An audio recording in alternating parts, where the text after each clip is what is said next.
Imagine a regular morning turning into the opening scene of a crime thriller.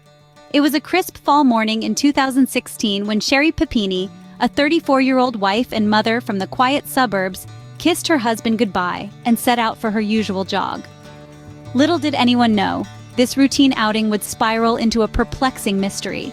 As the hours ticked by, worry turned into panic. Keith Pepini's calls to his wife went unanswered, her jogging route deserted with no sign of her.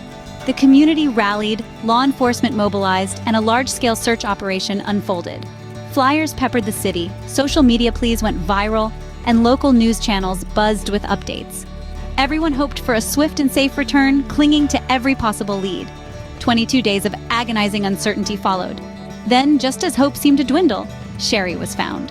But the story she told was as bizarre as her disappearance. But this was just the beginning of an intricate web of deception. 22 days later, the unexpected happens. Sherry Pepini, previously just an ordinary jogger, reemerges in a condition that's anything but ordinary. Found on the side of a desolate road, she's injured, her wrists and ankles bound crudely with zip ties. The image is chilling, the scene distressingly cinematic. As she recovers, Sherry recounts a tale that is as gripping as it is perplexing.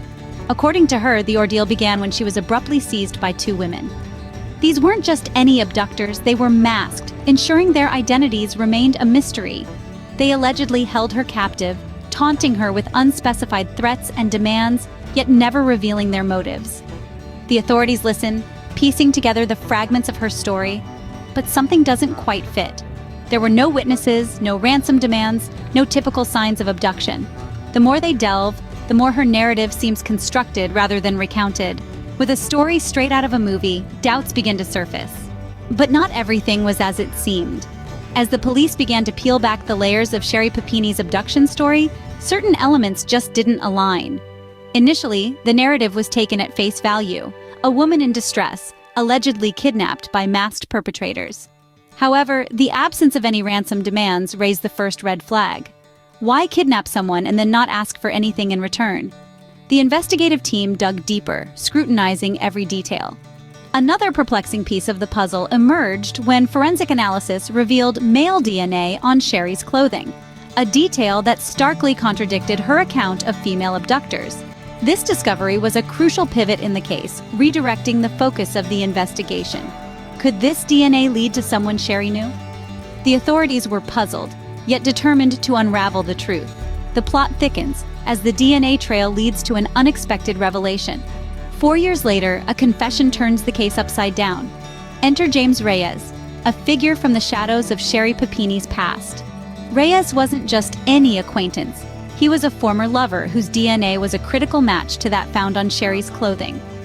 This revelation steered the investigation in a whole new direction. James Reyes came forward with a story that sounded like it was plucked from a thriller novel. He confessed to helping Sherry orchestrate her own disappearance.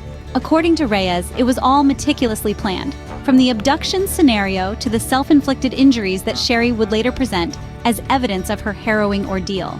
The motive? It was all staged to create a sensational story, a desperate cry for attention that spiraled out of control. As the authorities pieced together the evidence with Reyes's confession, the picture became clearer and the layers of deceit began to unravel. The truth was stranger than fiction, but why would Sherry do this? Behind the scenes of a meticulously planned disappearance. In the curious case of Sherry Pepini, the question that looms large is why? Why would someone fabricate their own kidnapping, complete with injuries and a harrowing story of escape?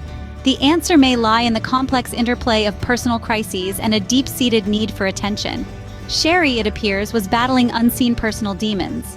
Struggles within her marriage, dissatisfaction with life's monotony, and perhaps a sense of being undervalued or ignored might have driven her to an extreme solution, orchestrating a scenario where she becomes the center of a dramatic narrative. Psychologists suggest that such actions could be indicative of narcissistic traits. A narcissist often craves admiration and sympathy, manipulating situations to place themselves in a spotlight of concern and intrigue.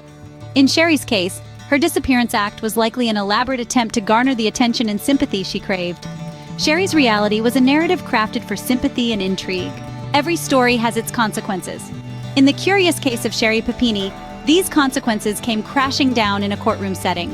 After weaving a complex web of lies, Sherry faced the music when she pleaded guilty to charges of lying to authorities and committing fraud. This admission led to her serving time behind bars and being ordered to pay substantial financial restitution. The legal ramifications of Sherry's actions provide a stark backdrop to the psychological portrait that emerged during her trial. Experts weighed in, diagnosing her with a severe form of narcissism.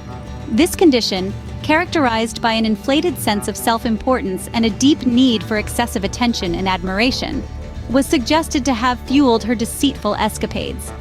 Throughout the proceedings, Sherry displayed a remarkable lack of remorse, continually shifting blame and avoiding accountability. Her behavior in court was a textbook display of narcissistic traits, where even in defeat, the narrative she clung to was one where she was the protagonist.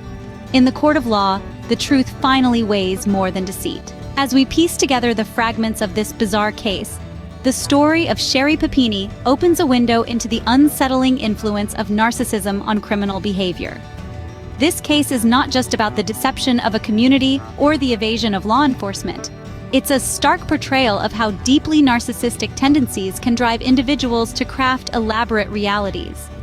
Narcissism, often characterized by an inflated sense of self-importance and a desperate need for attention, can manifest in ways that are both puzzling and destructive.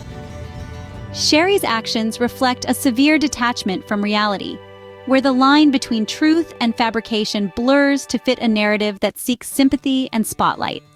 This case compels us to consider how psychological motives play a critical role in shaping criminal actions.